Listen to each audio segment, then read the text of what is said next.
On this week's episode, 007 moves to November. The Last of Us finds a TV home. And what's the state of Apple Plus? All this and more as we reach our next stop, the PCC Multiverse. And we're back with another episode of the PCC Multiverse.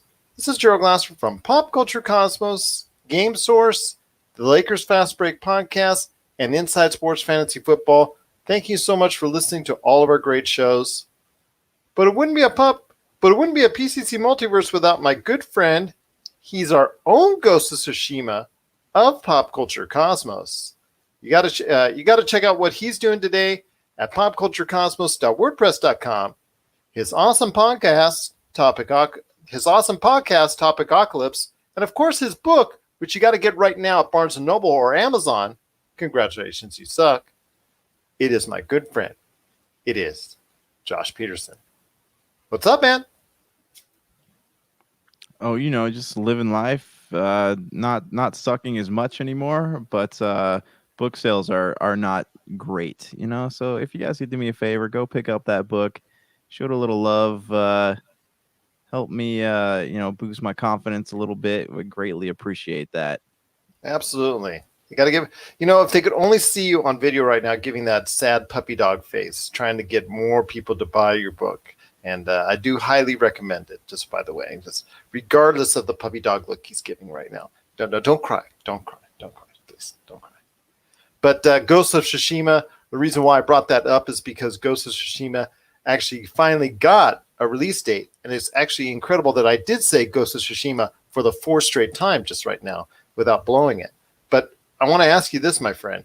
Sony is releasing it on June 26th.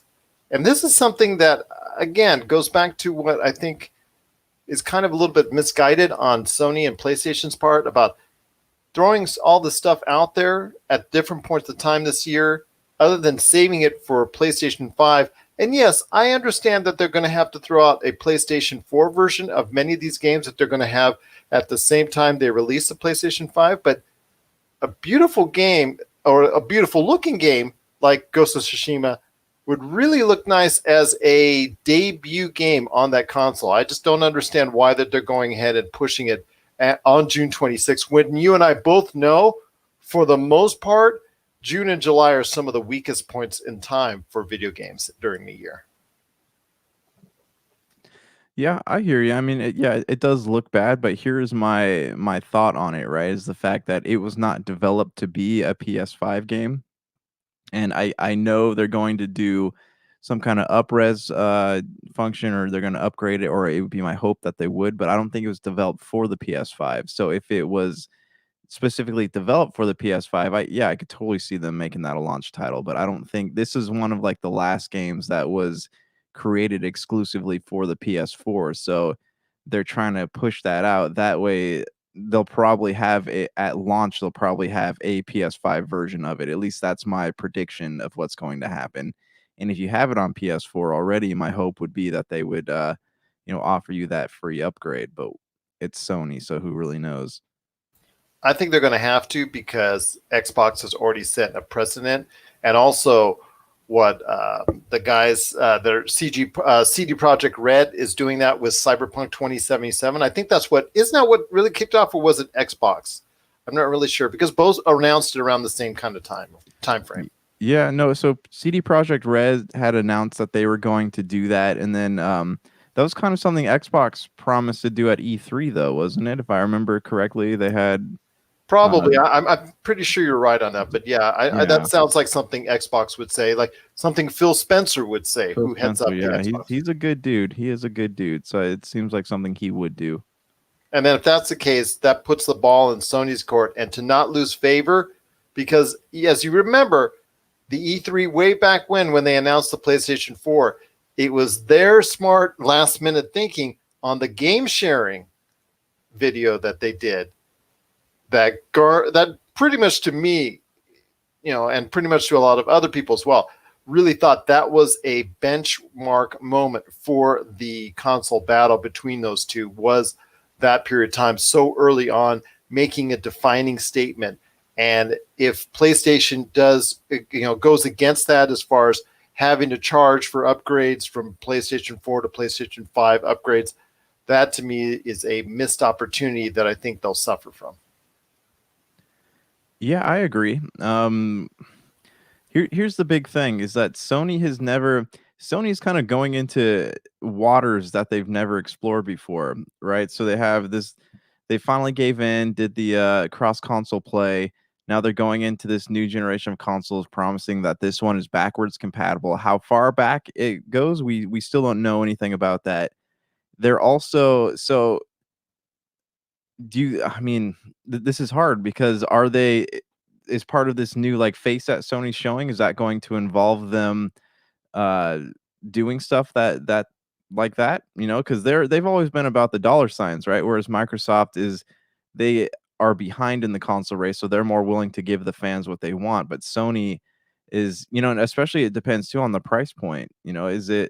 Is what's the console going to cost, and is that cost going to be so high that people don't buy it? Because if it is too high, yes, they need to offer an incentive to upgrade the games for people. But if not, then I don't see Sony doing something like that out of the kindness of their hearts.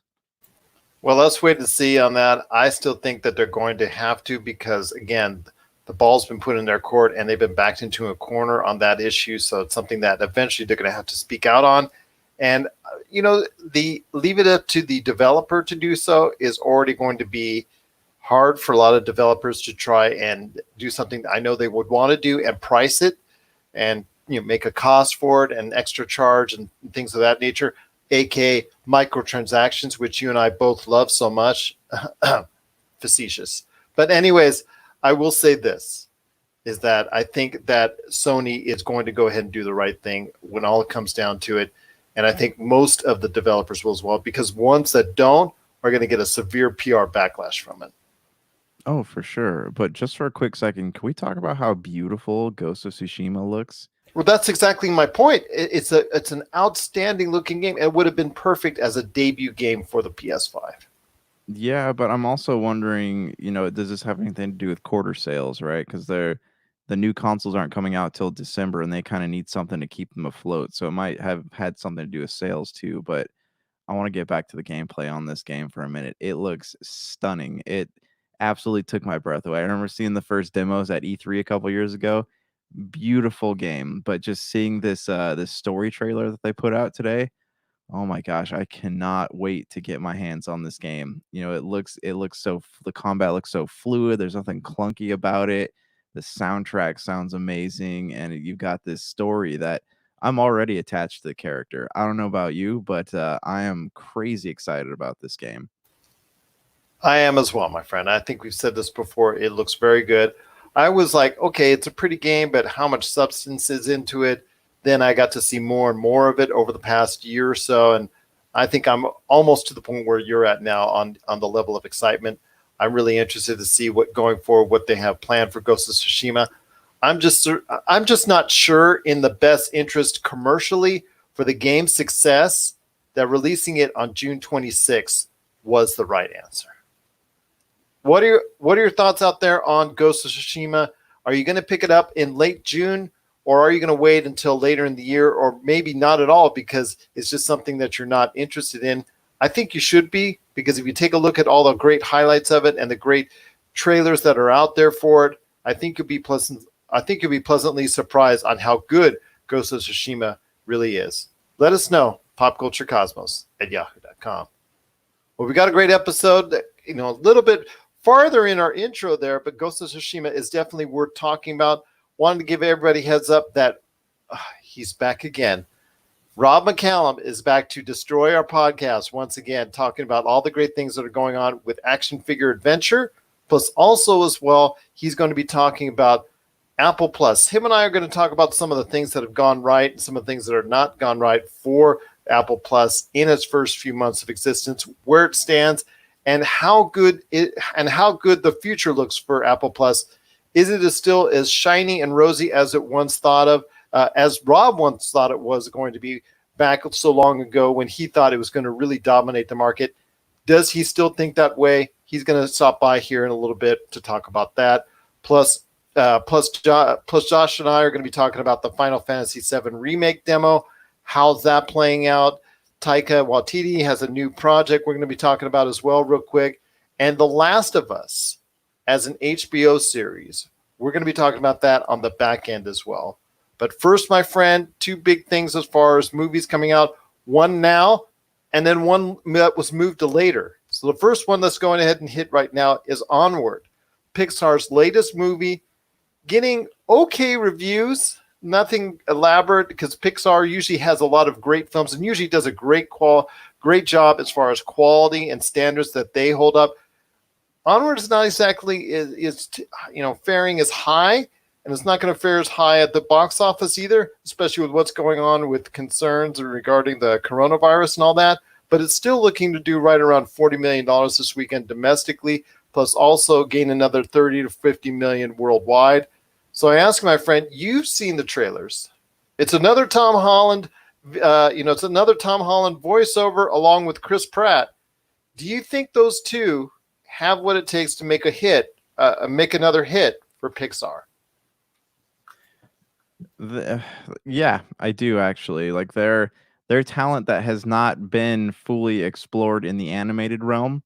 And from what I'm seeing on the trailers and just like the early reviews I'm seeing of the film, like it looks good. Pixar rarely makes bad movies. Wasn't a fan of like them beating cars to death, but I've never watched something that I've walked out of the film going, "Man, that was awful." But, this looks really good. This gave me the warm fuzzies that I got when watching Coco. So I'm also afraid that come like act 3 in this one, I'm gonna be bawling like a baby. Well, like I said, it's not as beloved as some of the earlier offerings from Pixar.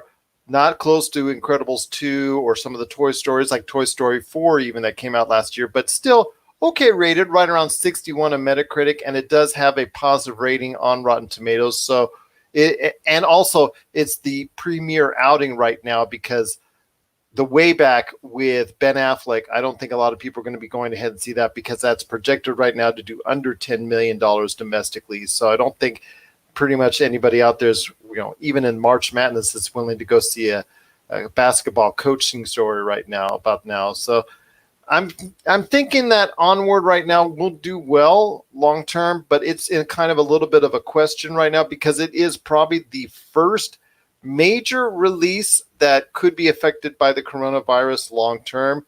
Because right now there's estimates that the movie industry as a whole could lose as much as $5 billion this year. I think that might be a little bit conservative, but that is probably what they're estimating right now, including $2 billion alone in China.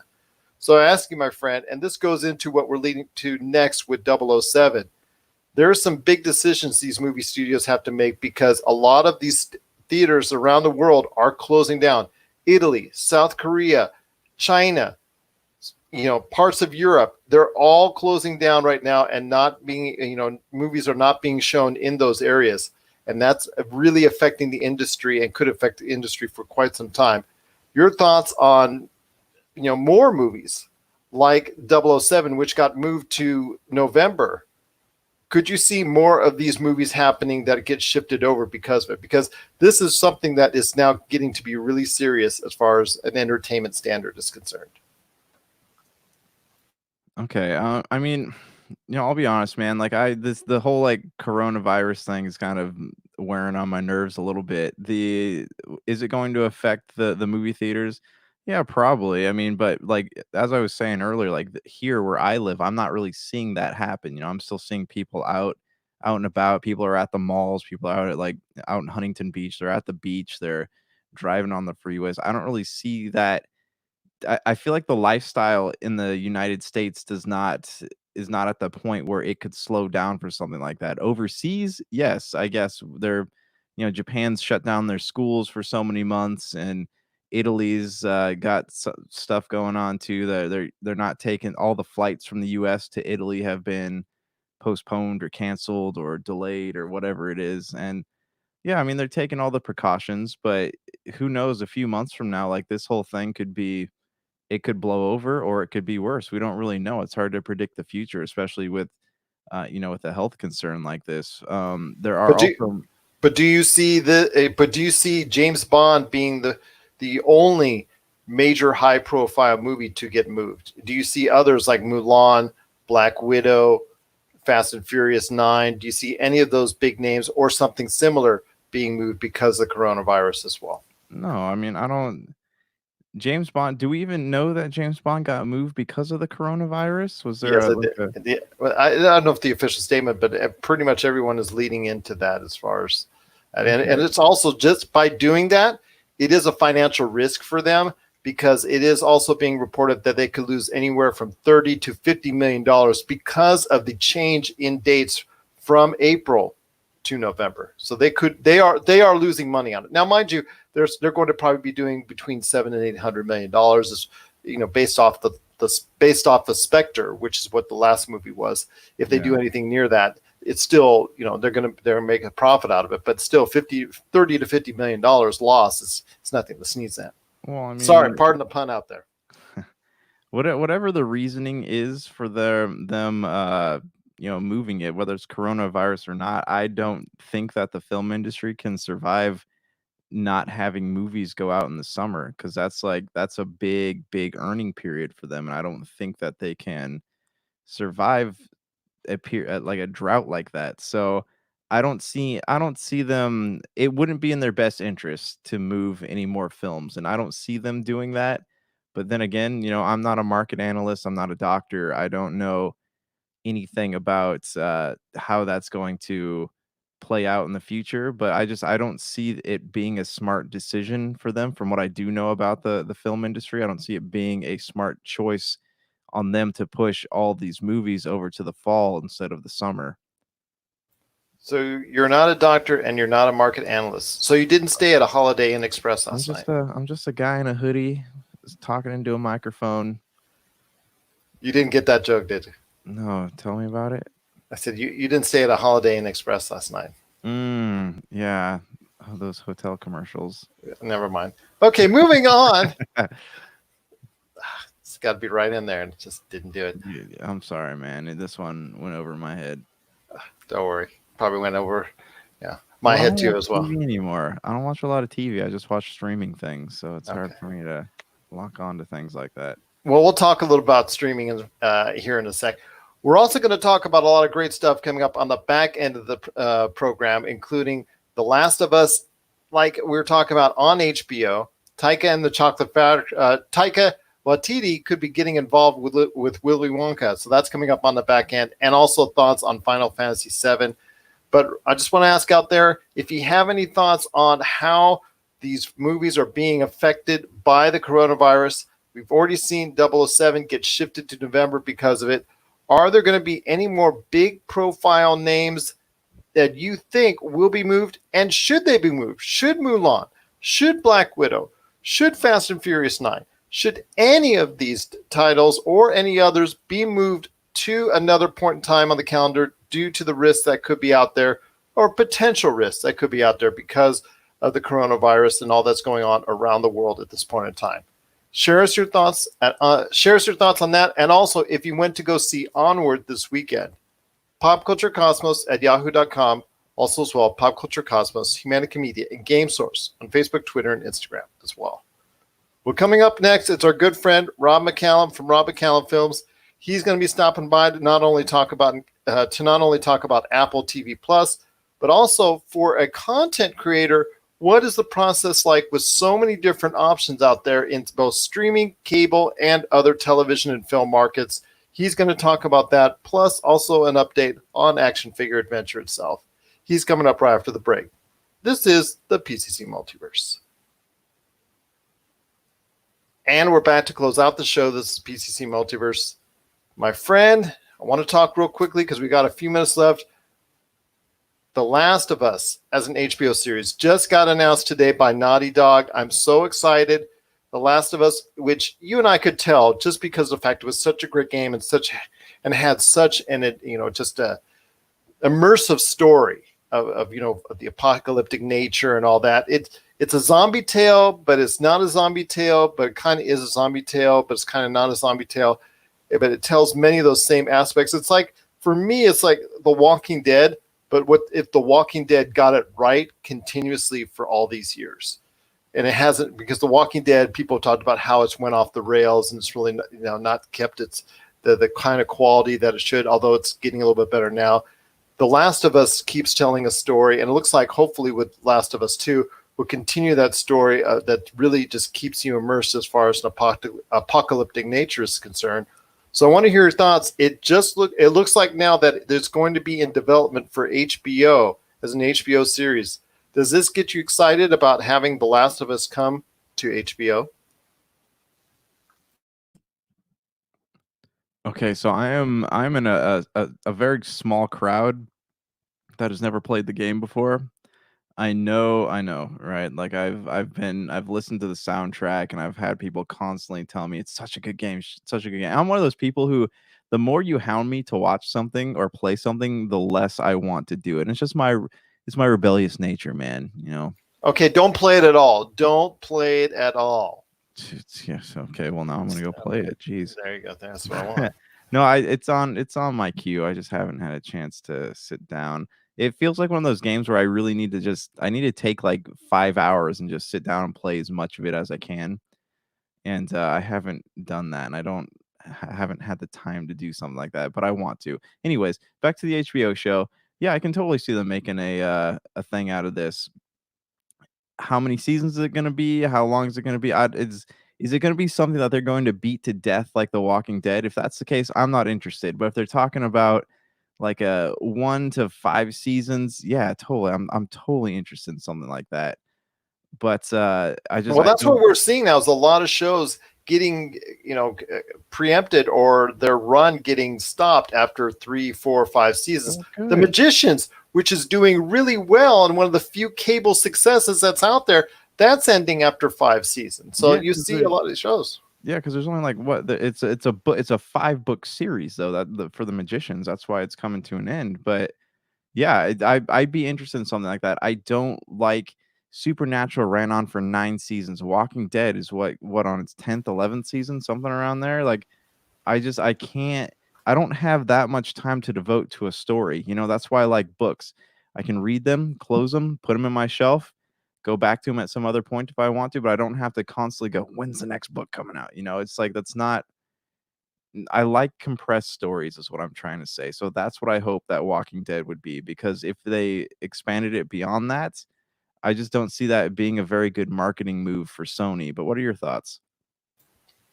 I agree with you. I agree with you on that. I think it should not overstay its welcome, because you see the fact that Walking Dead, especially with seasons 8 and 9, definitely overstayed its welcome. I mean, they are finding somewhat of their mojo back, and I did watch because I knew I had Daphne Matthew, who's our resident Walking Dead expert, on the show recently, so I had to catch up on The Walking Dead, and it found some of its mojo back in this 10th season.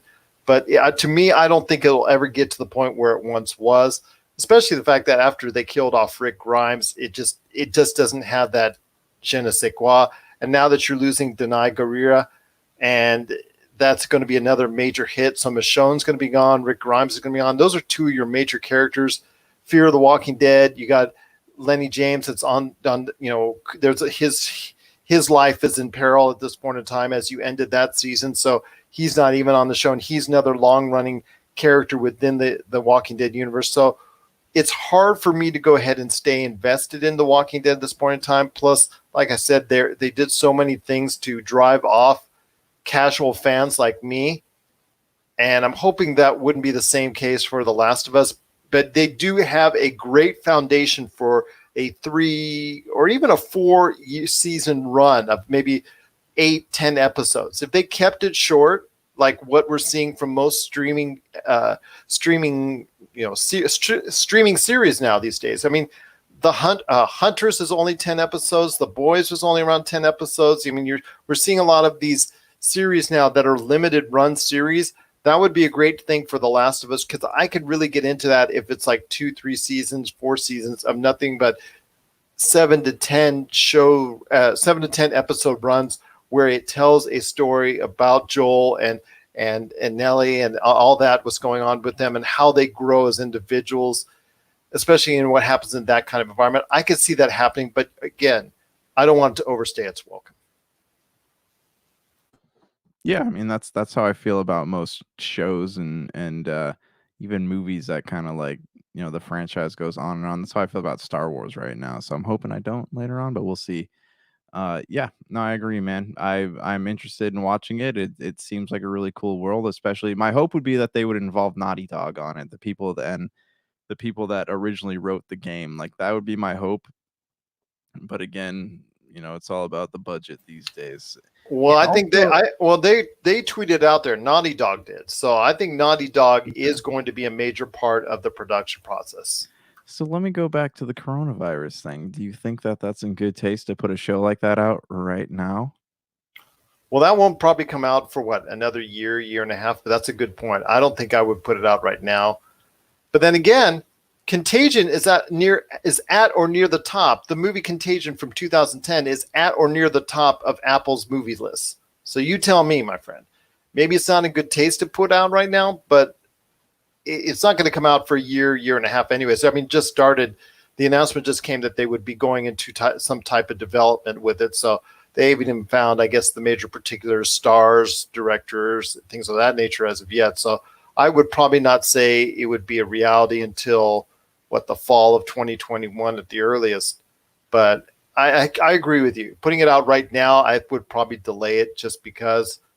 But then again, people are interested in this kind of stuff because they're watching Contagion all over again, which is a good movie, much better than the disease movie Outbreak that I worked on so many years ago. I highly recommend that over Outbreak because that's as cheesy as all you know what. But I will say this with Contagion, it moves a little slow, but the soundtrack is one of the best movie soundtracks of all time.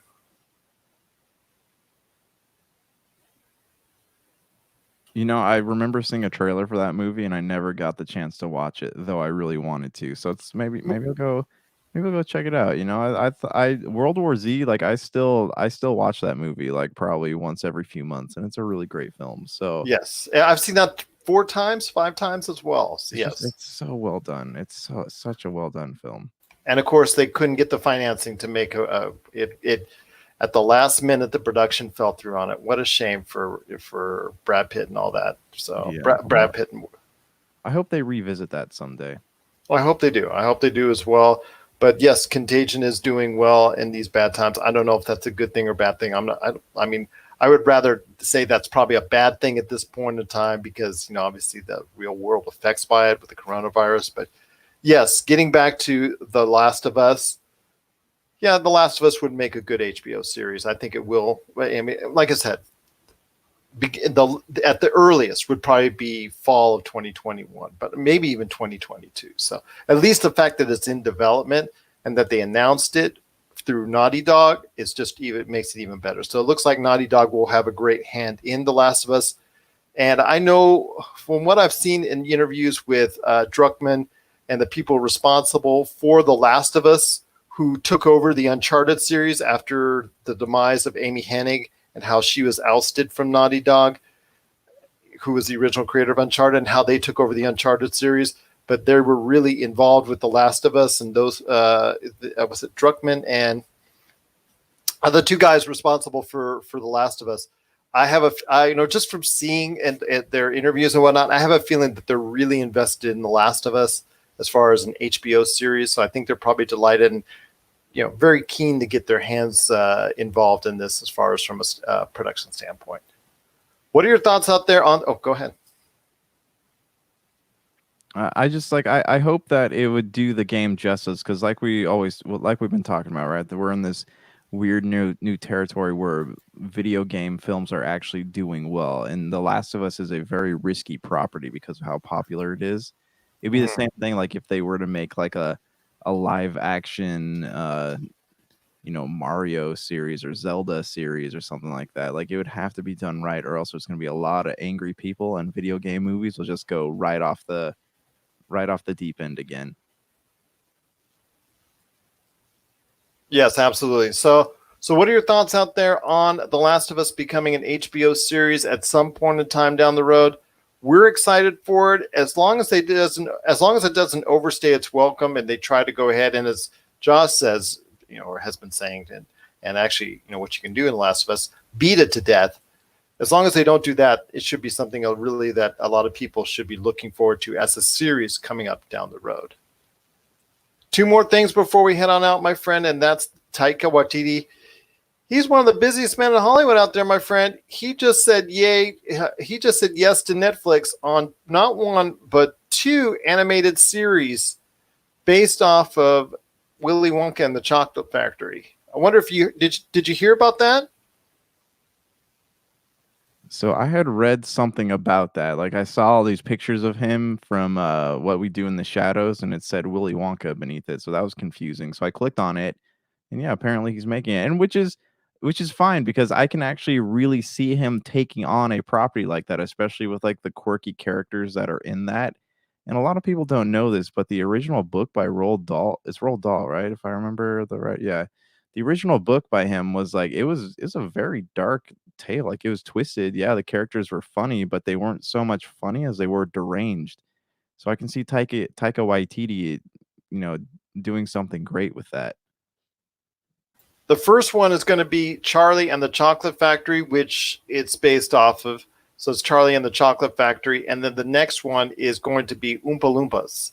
So if you ever wanted a series that's animated based off of the Oompa Loompa characters, you're going to get it from Taika Waititi. And with his creativity and sense of humor, who knows where these series are going to go, especially how weird, how strange, and how different it could be.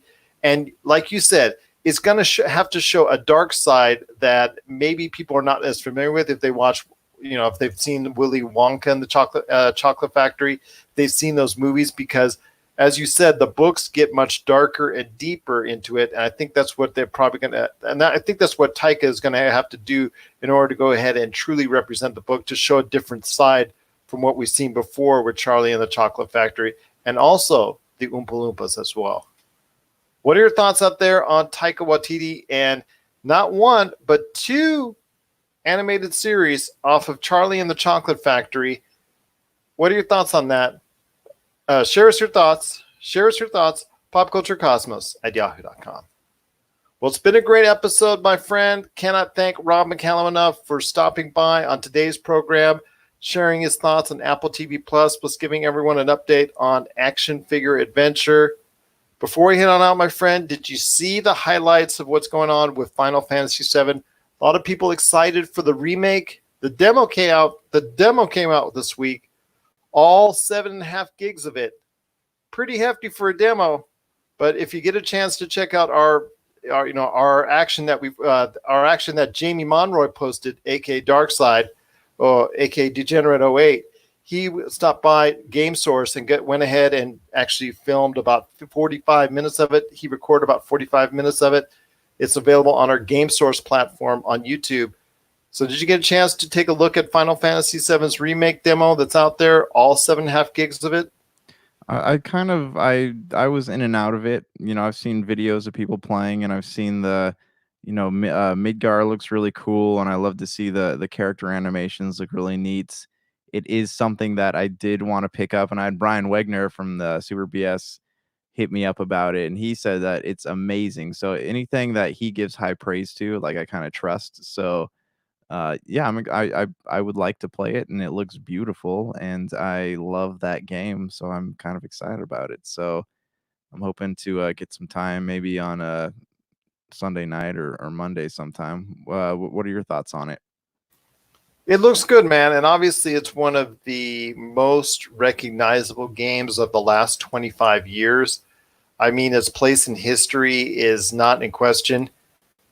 But a bigger thing I ask you, and I'll probably even ask you again when this game finally comes out this year, is do you think it will draw in a new audience, or do you think it's just going to try and retain whatever's left of the old one? Okay, it's funny you asked that. So, like, I had a student of mine last year. He went out, bought a PlayStation because he had heard so many good things about Final Fantasy VII, and obviously he'd heard it from an older crowd. and I had done my fair share of talking up too because it's one of my favorite games of all time. And he went out and played it, and then he's like, you know what, this pixelated stuff's not for me. But he had caught the demo, the E3 demo that they put out last year, and he was like, I'm gonna wait till that comes out. And I feel like he's kind of the same as a lot of kids who are coming up on video games and kind of like having access to the things that their parents play. And I think there is a definite market for kids like that. And I think that yes, it will bring in a lot of new fans. I do think the numbers intimidate people. So, like 7, 15, things like that. They're gonna be like, whoa, I gotta go back and play all these games. But um I think there is a market. I also know that there are people who are going to bag on it because, just seeing the demos that they showed at E3 and the YouTube comments and things, it's just there are trolls out there. But my hope would be that this kind of reinvigorates the Final Fantasy series and makes people interested in it again. And that would kind of move them in the direction of making like 16 or whatever that entry they're working on right now. But it is a very beautiful game, and I would love to see, because art, like, role-playing games don't get the recognition that they deserve anymore. Not a lot of people are into them. They want quick experiences, and I'd love to see this put that stigma to an end. Well, this is what we talked about on our last episode of the Pop Culture Cosmos with Baldur's Gate 3, where you have a limited audience that loves those RTS or, again, role-playing type formats and are very reluctant because they live in the world of first and third person fast-paced shooters. They live in a world of, I want to, run it right now. I don't want to have to go ahead and think. I don't want to have to go ahead and strategize. I don't want to have to go ahead and plan my next move. I just want to go ahead and act. I just want to go ahead and shoot. I just want to go ahead and use my sword now. I just want to go ahead and do those things that I want to do right now.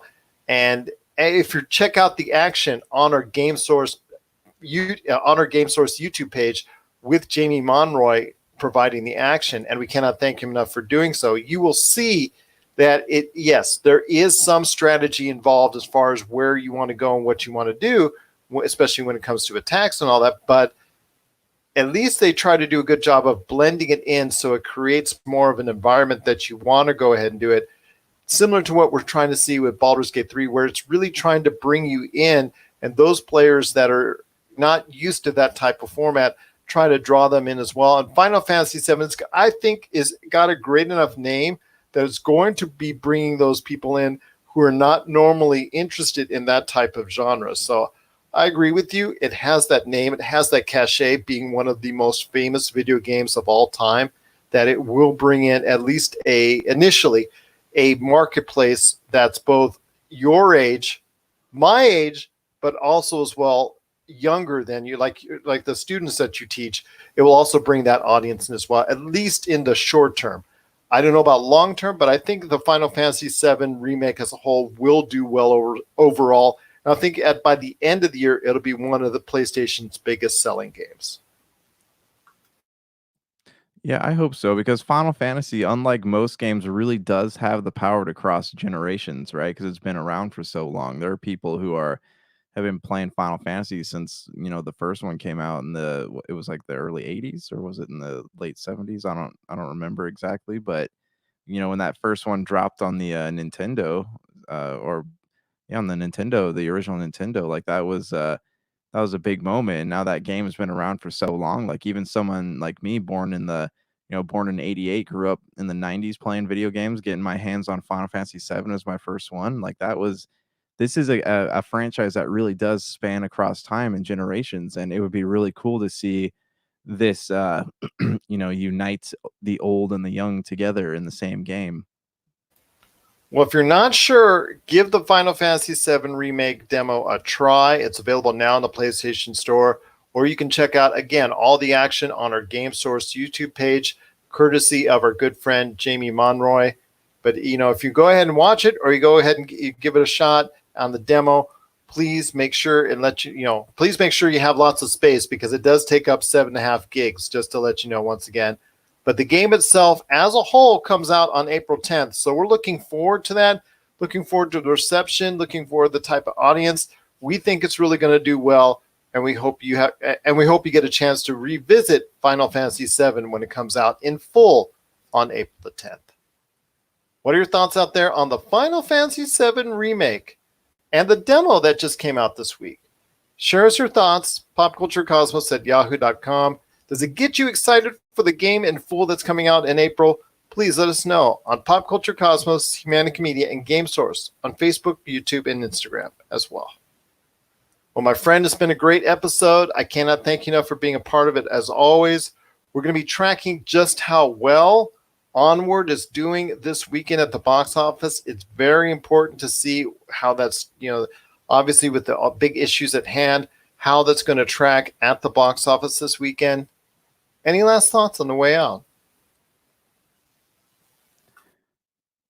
No. I thought I had something. I like that long pass. No. No. Well, actually, I just finished Altered Carbon, and I would love to talk to you on the show about the last episode sometime. So whenever you get around to finishing it, we need to discuss. We could even actually talk about it. I'll try to burn through it on the weekend along with finishing up Hunters, so we can go ahead and share our thoughts on that on the Monday program, the Pop Culture Cosmos. So I'm looking forward to that, along with an update on Onward and everything else in the world of pop culture. So for Josh Peterson, this is Joe Glassford. It's another beautiful day right here in paradise. It's another beautiful day in paradise right here in the PCC Multiverse. We thank you for listening, and thank you for watching. And here's hoping you have yourself a great